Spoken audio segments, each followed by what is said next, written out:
Assalamualaikum warahmatullahi wabarakatuh. Perkenalkan kami dari kelompok 1. Di sini kami akan mempresentasikan tentang analisis dan perencanaan proyek infrastruktur transportasi kereta cepat Jakarta-Bandung atau WUS. Selanjutnya di sini ada latar belakang. Proyek WUS ini dilatar belakangi oleh tingginya kemacetan pada koridor Jakarta dan Bandung, serta meningkatkan kebutuhan akan transportasi yang lebih cepat, aman, dan efisien. Studi kelayakan telah dilakukan sejak tahun 2008.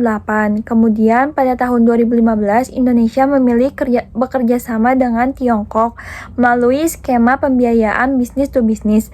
Meskipun menghadapi berbagai tantangan seperti pembebasan lahan, perubahan desain, dan pandemi COVID-19, proyek ini akhirnya berhasil beroperasi secara komersial pada 2 Oktober 2023.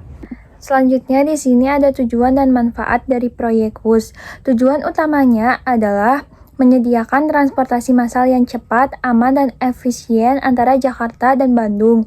Selain itu, proyek ini juga bertujuan untuk mengurangi kemacetan dan emisi transportasi serta mendorong konektivitas dan pertumbuhan ekonomi di wilayah yang dilalui jalur kereta cepat. Lalu, ada manfaatnya. Manfaat yang dihasilkan tidak hanya dari sisi ekonomi melalui penghematan waktu dari perjalanan dan peningkatan investasi, tetapi juga dari sisi sosial dengan menyediakan moda transportasi modern yang mendukung mobilitas masyarakat antara Jabodetabek dan Bandung. Baik, selanjutnya ini ada slide mengenai manajemen strategi proyek kereta cepat WUS.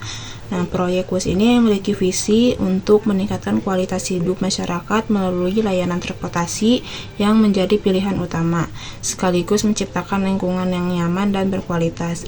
Sedangkan misinya adalah menyediakan transportasi yang aman, cepat, tepat waktu, nyaman, modern, dan ramah lingkungan. Dari sisi target operasionalnya, proyek ini pada awalnya menargetkan sekitar 30.000 penumpang per harinya. Hingga saat ini, WUS juga telah melayani sekitar 10 juta penumpang dengan lebih dari 62 perjalanan setiap harinya. Selanjutnya terdapat analisis SWOT. Yang pertama ada strength atau kekuatan. WUS ini menggunakan teknologi kereta cepat dengan kecepatan 350 km per jam, didukung oleh pemerintah serta telah terintegrasi dengan moda transportasi lainnya, sehingga membolehkan mobilitas masyarakat. Yang kedua adalah weakness atau kelemahan. Selama proses pembangunan terjadi pembengkakan biaya proyek, utang yang cukup besar, dan jumlah penumpang pada awal operasional itu masih belum sesuai target. Dan yang ketiga ada opportunities atau peluang. Kehadiran WUS ini juga dapat mendorong pertumbuhan ekonomi, membuka peluang perluasan rute, serta meningkatkan daya tarik masyarakat melalui berbagai program promosi. Sedangkan risk atau ancamannya berupa investigasi hukum terkait proyek serta risiko kerugian operasional yang dapat memengaruhi keberlanjutan pengelolaan proyek. Jadi secara keseluruhan proyek WUS ini memiliki potensi yang sangat besar, namun tetap memerlukan pengelolaan biaya, risiko, dan strategi bisnis yang baik agar dapat beroperasi secara berkelanjutan. Selanjutnya, saya akan menjelaskan mengenai organisasi proyek dan manajemen sumber daya. Dalam pelaksanaan proyek WUS ini, pengelolaan dilakukan oleh PT Kereta Cepat Indonesia Cina atau KCIC yang merupakan perusahaan kerjasama antara Indonesia dan Tiongkok dengan komposisi kepemilikan 60% Indonesia dan 40% Tiongkok. Dari sumber daya manusia, proyek ini melibatkan ribuan tenaga kerja dari Indonesia maupun Tiongkok yang bekerja sama dalam proses perencanaan, konstruksi, hingga operasional. Untuk armada kereta yang digunakan adalah KCIC 400 AF yang memiliki kapasitas sekitar 601 penumpang dalam satu rangkaian. Dari sisi pendanaan, proyek ini menggunakan skema pembiayaan yang terdiri dari 75% pinjaman dan 25% modal dari pemegang saham. Skema ini dipilih agar proyek dapat berjalan tanpa menggunakan jaminan langsung dari pemerintah. Selain itu, terdapat beberapa mitra utama yang berperan penting dalam proyek ini, yaitu Yang pertama ada China Development Bank sebagai penyedia pinjaman, lalu yang kedua ada CDGO sebagai pengawas konstruksi, dan yang ketiga ada CRRC Singdong Sifang sebagai produsen kereta cepat yang digunakan pada proyek WUS. Dengan pembagian peran tersebut, proyek WUS dapat dikelola melalui kolaborasi antar pemerintah, perusahaan, lembaga keuangan, dan mitra teknologi sehingga mendukung pembangunan hingga tetap operasional. Pada slide ini saya akan menjelaskan timeline pelaksanaan proyek WUS dari tahap perancangan hingga operasional. Proyek ini diawali pada tahun 2008 dengan studi kelayakan yang dilakukan oleh JICA. Kemudian pada tahun 2015 dibentuk KCIC sebagai pengelola proyek melalui kerjasama antara Indonesia dan Tiongkok. Tahun 2016, proyek ditetapkan sebagai proyek strategis nasional, lalu groundbreaking dimulai pada tahun 2018. Meskipun sempat mengalami pandemi COVID-19, pada tahun 2020 hingga 2021, proses pembangunan tetap berjalan dengan berbagai penyesuaian. Pada tahun 2022, sebagian besar konstruksi termasuk pembangunan 13 terowongan berhasil diselesaikan. Selanjutnya pada tahun 2023 dilakukan uji coba dan peresmian operasional WUS. Hingga saat ini proyek memasuki tahap operasional, evaluasi serta pengembangan layanan untuk meningkatkan kualitas pelayanan kepada masyarakat. Selanjutnya adalah manajemen biaya proyek. Proyek WUS mengalami cost overrun atau pembengkakan biaya.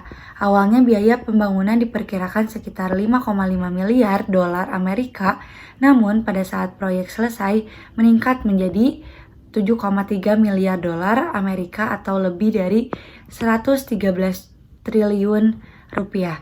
Selain biaya pembangunan KCIC, juga masih mencatat kerugian operasional pada tahun 2024 dan semester pertama tahun 2025. Dari sisi pendanaan, proyek ini menggunakan skema pembiayaan yang terdiri dari 75% peminjaman dari China Development Bank dan 25% berasal dari modal para pemegang saham. Hal ini menunjukkan bahwa pengendalian biaya menjadi salah satu tantangan terbesar dalam pelaksanaan proyek WUS. Baik, sekarang kita masuk ke bagian proyek, bagaimana proyek ini dieksekusi secara nyata di lapangan. Ada 5 tahap utama yang dilalui proyek kereta cepat Jakarta-Bandung ini. Yang pertama itu ada persiapan. Di tahap ini dilakukan studi kelayakan mendalam, pemilihan mitra dari Tiongkok, serta pembentukan badan usaha PT KCIC yang menjadi operator proyek beserta penandatanganan perjanjian konsensi. Kemudian yang kedua itu ada pelaksanaan. Ini adalah tahap konstruksi, sesungguhnya dimulai dari groundbreaking pada Januari 2016, proses pembebasan lahan yang sangat panjang, kemudian konstruksi fisik berupa jalur kereta, jembatan, serta penyelesaian 13 terowongan sepanjang trace 142 km.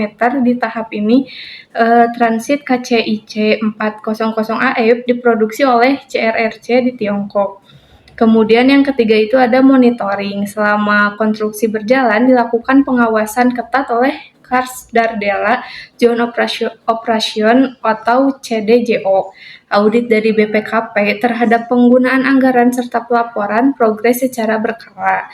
Dan yang keempat itu ada evaluasi. Setelah konstruksi selesai, dilakukan uji coba operasional pada tahun 2023 sebelum peresmian resmi, termasuk evaluasi kinerja pasca peresmian dari sisi jumlah penumpang dan kondisi keuangan.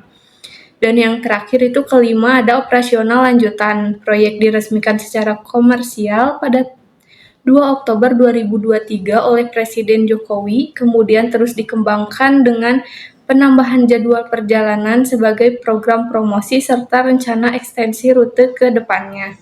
Kelima tahap ini menunjukkan betapa kompleksnya eksekusi proyek infrastruktur sekelas ini melibatkan ribuan tenaga kerja, lintas negara, dan lintas kementerian.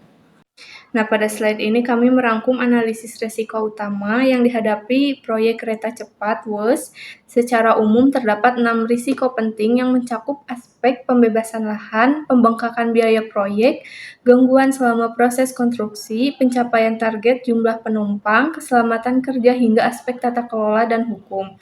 Dari keseluruhan risiko tersebut, sebagian besar memiliki dampak yang tinggi sehingga membutuhkan penanganan yang serius. Oleh karena itu, strategi mitigasi yang diterapkan berfokus pada 3 hal utama, yaitu penguatan koordinasi dan regulasi pemerintah, pengelolaan proyek yang lebih efektif melalui evaluasi dan pengawasan, serta meningkatkan kinerja operasional agar proyek tetap berjalan sesuai tujuan. Dengan adanya mitigasi tersebut, risiko yang muncul dapat diminimalkan sehingga proyek WUS dapat diselesaikan dan dioperasionalkan dengan lebih optimal.